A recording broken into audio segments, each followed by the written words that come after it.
ಏನ್ರಿ ಎಲ್ಲಾರು ನಿಂದ್ರಿ ಏ ಮಮ್ಮ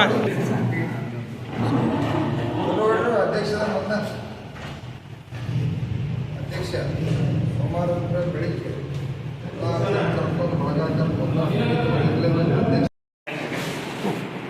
ಆಯುಷ್ಯ ಭಾಗ್ಯಗೊಳ್ಳಿ ಶಕ್ತಿಪುರ ಕೋಟ್ಯಾಧಿಪತಿ ಆಗಲಿ. ಏನು ಇವತ್ತು ನಾವು ಸತ್ತಿ ಗ್ರಾಮಕ್ಕೆ ಭಾಗವಹಿಸಿರ್ತಕ್ಕಂಥ ಸಂದರ್ಭ ಏನಪ್ಪ ಅಂತಂದ್ರೆ, ಇವತ್ತು ಏನು ಶಶಿಕಾಂತ್ ಗುರೂಜಿಯವರ ಅವರು ಕೂಡ ಇವತ್ತು ಸನ್ಯಾಸಿ ಇದ್ದು ಸುಮಾರು 16 ವರ್ಷದಿಂದ ಇವತ್ತು ರೈತ ಸಂಘದ ಜೊತೆ ಕೆಲಸ ಮಾಡಿ ನಾಡಿನ ಎಲ್ಲ ರೈತರಿಗೆ ಸಾಕಷ್ಟು ನಮ್ಮ ಇಡೀ ಶ್ರಮದಿಂದ ರೈತರ ಆಶೀರ್ವಾದದಿಂದ ಭಾಳಷ್ಟು ಲಾಭ ಮಾಡಿರ್ತಕ್ಕಂಥದ್ದು.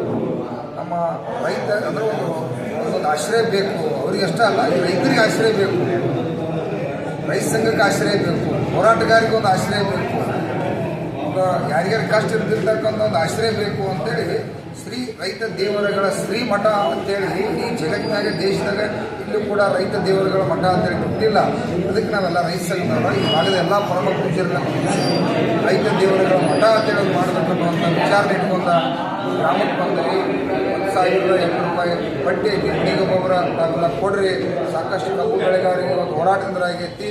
ಅಲ್ಲಿ ಒಂದು ಧ್ಯಾನ ಮಂದಿರವನ್ನು ಕಟ್ಟಬೇಕಾಗೈತಿ ಮತ್ತು ಹಲವಾರು ಇವತ್ತು ಕೃಷಿಗೆ ಸಂಬಂಧಪಟ್ಟಿರ್ತಕ್ಕಂಥದ್ದು ಮಣ್ಣು ಪರೀಕ್ಷೆ, ನೀರು ಪರೀಕ್ಷೆ ಮತ್ತು ಕಬ್ಬಿಂದ ರಿಕವರಿ ಮಿಷನ್, ತೂಕದ ಸೇತುವೆ, ಹೀಗೆ ಹಲವಾರು ರೈತರಿಗೆ ಆಗ್ತಕ್ಕಂಥ ಅನುಕೂಲಕ್ಕಾಗಿ ಮತ್ತು ರೈತರ ಮಕ್ಕಳಿಗೆ ಸಾವಯವ ನೈಸರ್ಗಿಕ ಕೃಷಿ ಪದ್ಧತಿಯೊಳಗೆ ವಿಚಾರ ಸಂಕಿರಣ ಮಾಡೋದಕ್ಕಾಗಿ ಇವತ್ತು ನಮ್ಮ ಕಲ್ಯಾಣ ಮಂಟಪ ಇರ್ಬೋದು.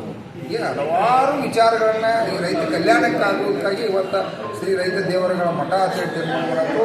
ಅದಕ್ಕಾಗಿ ನಾಡಿನ ಎಲ್ಲ ನನ್ನ ರೈತ ದೇವರುಗಳಲ್ಲಿ ವಿನಂತಿ, ನಾವು ಏನು ಇವತ್ತು ಶಶಿಕಾಂತ್ ಗುರೂಜಿಯವರ ರೈತ ದೇವರುಗಳ ಮಠ ಅಂತೇಳಿ ಮಾಡೋದು, ಆ ಮಠಕ್ಕೆ ಇಡೀ ನಾಡಿನ ನನ್ನ ಎಲ್ಲ ರೈತ ದೇವರುಗಳು ಸಹಕಾರ ಮಾಡಿರಿ. ಯಾವಾಗಲೂ ಆ ಮಠ ಮತ್ತು ಕರ್ನಾಟಕ ರಾಜ್ಯ ರೈತ ಸಂಘ ಸೇವೆ ಒಳಗೆ ಇರ್ತದೆ ಅಂತ ವಿಚಾರ ಕೊಡ್ತೀನಿ.